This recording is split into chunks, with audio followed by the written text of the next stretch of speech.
여러분 안녕하십니까? 우수근의 한중일 TV의 우수근입니다. 네, 이번 시간에는요, 이웃나라 일본이 빈번하게 의회를 해산하지 않습니까? 왜 그럴까 궁금하시죠? 그리고 또 일본은 우리 한국이라든가 북한이라든가 중국 같은 이웃나라에 대해서 정기적으로 도발적인 행동을 하고 감정을 박박 긁다시피 하고 있죠. 뭐 갈등을 조장하는데 왜 그럴까라는 거에 대해서 한번 알아볼까 합니다. 네, 2020년 여름 가뜩이나 무더운데 일본 열도는 물밑에서 더 달구어지고 있습니다. 왜 그럴까요?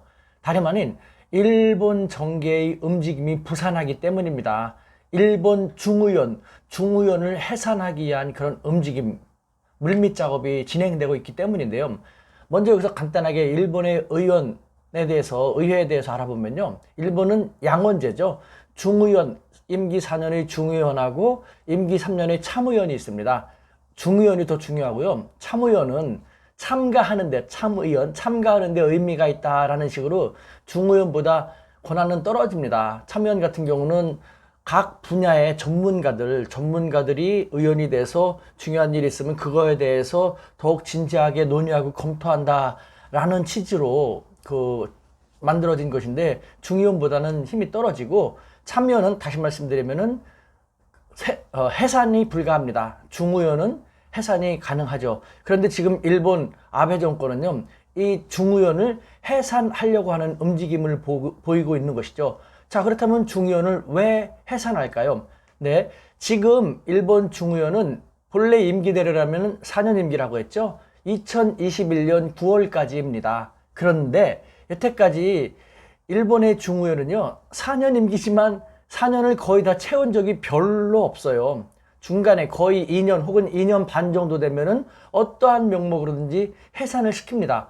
해산은요, 일본의 총리, 그러니까 다수당, 집권당의 총재, 당수가 총리가 된다고 했지 않습니까? 일본의 총리의 고유 권한입니다. 일본의 총리가 원한다면 언제든지 중의원을 해산하고 바로 원하는 날짜에 중의원 재선거를 하게 되는 것이죠. 자, 그렇다면 왜 중의원을 해산할까요? 자기들에게 더 유리하게 더 좋은 집권의 환경을 만들기 위한 것이죠. 예를 들면은 집권을 하게 되면은 한 2년 정도 동안은 순항하지 않습니까? 일본 지지율도 오르고 이것저것 일을 하면서 잘 순항을 하다가 어느 정도 시간이 지나게 되면은 다양한 부패라든가 문제가 터져 나오게 되고, 또 그래서 지지율이 떨어지게 되죠.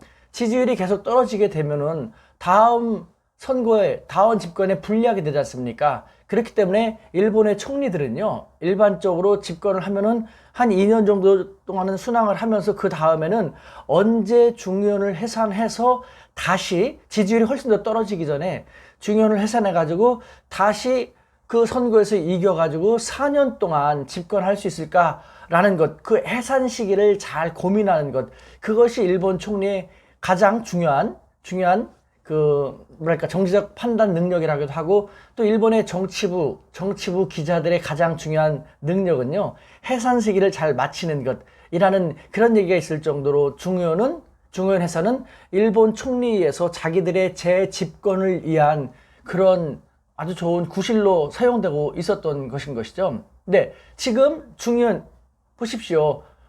일본 아베 정권, 코로나19로 인해서 올림픽도 못하게 되고, 그 다음에 코로나19에 대한 잘못된 대처로 지지율이 형편없이 떨어졌지 않습니까? 이대로 더 떨어지게 되면요, 그래서 내년 2021년 9월까지 가게 되면은 그때 이후에 중의원 선거에서는 자민당이 별로 좋을 게 없다라는 것이죠. 그렇기 때문에 지금 코로나19를 조금 더 잘 진정을 시키고 지지율이 그 이상 더 떨어지지 않고 어느 정도 회복되는 듯한 그런 모습이 보이면은 바로 중의원을 해산할 그런 생각을 하고 있는 것이죠. 그리고 게다가, 자, 아까 모두에서 말씀드린 것처럼 왜 일본은 정기적으로 주변 국가의 갈등을 부추기는 걸까라는 거에 대해서 해답을 드리면요, 이것도 이것과 연동되어 있습니다. 지지율이 떨어졌을 때는요, 지금 같은 경우도 국내 경제 형편없죠. 국내 민심도 집권 자민당에 대해서 좋지 않지 않습니까? 이럴 경우는 효과적으로 사용할 수 있는 게 무엇입니까? 국민들의 관심을 외부로 돌려갖고 외부에서 우리를 이렇게 괴롭힌다, 외부의 위험 요소가 이렇게 강하다라는 식으로 해갖고 국민들의 집권당에 대한, 자신들에 대한 지지율을 높이는데 그런 식으로 생각을 하는 것이죠. 그래서 일본의 아베 총리는 중국의 시진핑 주석이 방위를 코로나19로 인해서 뭐 연기한다라고 하니까 그때부터 중국에 대해서 공을 들였던 태도를 싹 바꿔서 안 좋게 그 자세를 바꿨지 않습니까? 그 이후 뭐 중국에 대해서 노골적으로 중국이 반발할 수 있는 그런 언행을 하고 다니고 있죠. 예를 들면은 홍콩 국가보안법에 대해서도 자기들은 반대한다면서 G7 안에서 일본이 주도해서 이 인권 문제, 중국의 인권 문제를 거론해 나가겠다라고 당당하게 도발을 걸어왔죠. 그 다음에 일본은 자신들의 유일한 동맹국이 미국이기 때문에 앞으로 모든 것을 더 긴밀히 미국과 함께 하겠다라고 하면서 중국이 계속 반발하게 하고 있는 것이죠. 우리나라에 대해서도 마찬가지입니다. 우리나라에서도 그 2020년 8월 하반기에 8월 말쯤에 지소미아 폐기 여부를 우리가 알려줘야 되지 않습니까? 그 다음에 그 일본의 강제 징용 문제가 있죠. 뭐 조만간 우리 그 안에 있는 일본에 해당되는 기업의 자산을 현금화할 그런 움직임이 있지 않습니까? 아베 정권은 이것을 우려한다고 하지만 내심으로는 바라고 있죠. 한국이 지소미아를 멋대로 파기했다. 그리고 한국이 자기들의 입장에서 볼 때는 합리적이고 합법적인 문제없는 징용 문제에 대해서 한국에 있는 일본 기업의 자산을 멋대로 현금화시키는 그러한 짓을 했다라는 식으로 일본에서는 또 보도할 것이고, 그러면 일본의 국익뿐만 아니라 일본 아베 정권에 의해서 상당히 우익화된 생각을 지니게 된 일본 사람들은 또 한국에 대해서 안 좋게 생각하고 한국, 중국, 북한 도대체 믿을 국가가 없구만 하면서 아베 정권이 유도하는 식으로 또 끌려갈 수가 있다는 것이죠.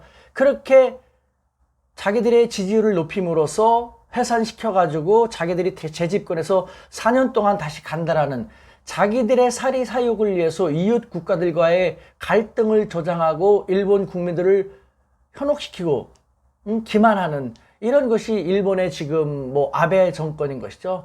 참 우리는 지지리도 이웃복이 없는데 이런 것을 우리가 잘 감안을 해서 일본에 대해서 효율적인 대처 방안을 만들어 나갈 필요가 있을 것 같습니다. 네, 지소미아 파기라든가 일본 강제징용의 현금 자산권, 우리 정부가 현명히 잘 판단하겠지만